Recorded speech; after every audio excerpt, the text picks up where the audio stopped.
Eh bien bonjour à tous, aujourd'hui petite vidéo spéciale, il y en aura encore une tout à l'heure à 17h45 comme tous les lundis soirs, jusqu'à depuis un moment.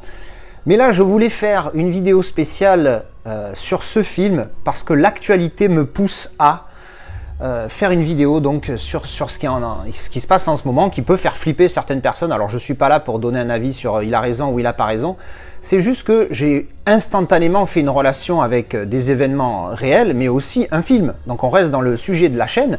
Ce film, 13 Days, que j'ai vu 2-3 fois déjà, que j'adore ce film. Hein, vous savez que j'aime bien les films de guerre. Et ce film parle des événements qui se sont passés en 1962, la crise des missiles cubains.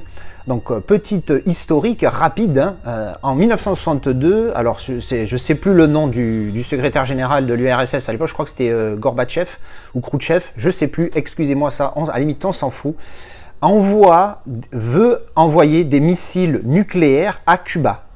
Alors pour ceux qui sont des pipes en géographie, là il y a les États-Unis et Cuba c'est là. La Floride elle est là et Cuba c'est ici, tu vois. Donc en gros ils mettent des missiles aux portes des États-Unis. Et donc évidemment les Américains ils sont pas contents, tu vois. Du coup, ce film, c'est l'histoire donc c'est Kennedy, hein, il me semble, et les frères Kennedy, donc qui sont joués là par Kevin Costner, comment il s'appelle Jean-Pierre là, Bruce Greenwood, et le dernier, je sais plus, enfin lui quoi. Donc eux trois, et c'est donc le côté, la phase politique de ce conflit au niveau des Américains, on le voit hein, au niveau des Américains, de comment ils ont géré cette crise. Alors, on va parler du film, les événements, après, ils sont ce qu'ils sont.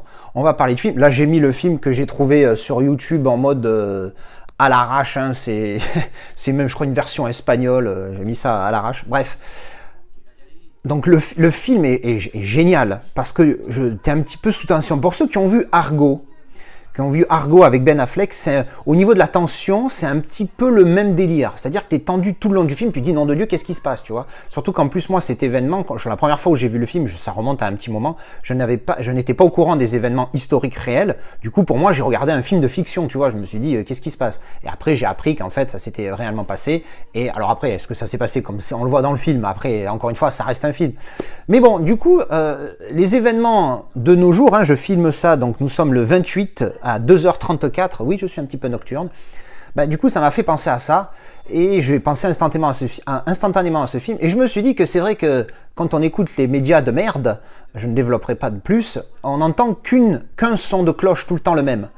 Je pense que même si je condamne fortement les guerres et ce que fait Poutine, je pense qu'il faudrait quand même avoir un peu plus une ouverture d'esprit et de connaissances, et voir ce film pourrait faire un déclic à certaines personnes, et pas défendre Poutine. Non, je défends pas moi la guerre, faut pas déconner. Ce qu'il fait, c'est pas bon. Mais il faut, pour le comprendre, ça ne l'excuse pas, mais ça le comprend et l'explique. Je pense qu'en voyant ce film, ça peut donner une petite ah oui quand même, c'est un enculé, mais voilà. Après, j'en dis pas plus parce que c'est trop donner son avis politique et j'ai pas envie de faire ça. Donc je recommande fortement ce film si vous l'avez jamais vu. Moi, la dernière fois que je l'ai vu, je crois que c'était en juillet 2020. Oui, parce que je note tout, moi, j'aime bien les stats. Donc je l'ai vu il y a longtemps, je ne l'ai qu'en DVD. Et j'aimerais bien un premium pour ce film parce que j'adore ce film. Mais pour le moment, je ne l'ai qu'en DVD. Donc on va voir si je me le trouverai en meilleure qualité prochainement. Donc je vous recommande fortement ce film. Et vous ferez certainement une relation avec ce qui se passe en ce moment, malheureusement, et en espérant que ça se finisse de la même manière que dans le film. Spoil! C'est des faits réels, donc c'est un spoil sans un spoil. Hein.